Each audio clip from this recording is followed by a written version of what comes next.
matupad lahat ang aking binabalak. Sana tamang na ang aking mga tinatahak. Makuha ang pangarap, yoko na magpaawat. Kasi para mabuo kailangan mo munang mawasak.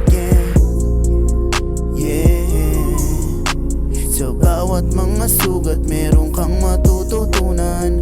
Mga aral na meron kang ang kapupulutan. Palakasan ng loob, dapat meron kang pagkukunan. Pinalagan, di umatras, kahit munti ka nang mawala. Mas palaban, mas lumakas, nung ako lang mag-isa na daba. At sa dilim madalas mga pa, mas pinipili pa rin na makaalis. At tuluyan ang aring umihip ang hangin biglang mawala.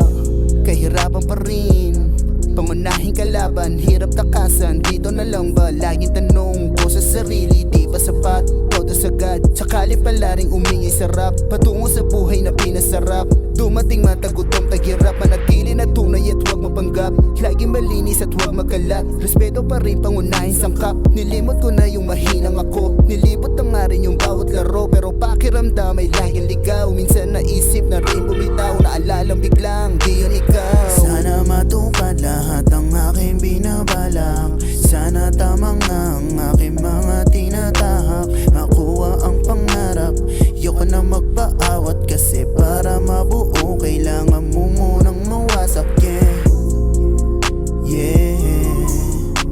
Sa bawat mga sugat meron kang matututunan. Mga aral na meron kang ang kapupulutan. Palakasan ng loob, dapat meron kang pagkukunan.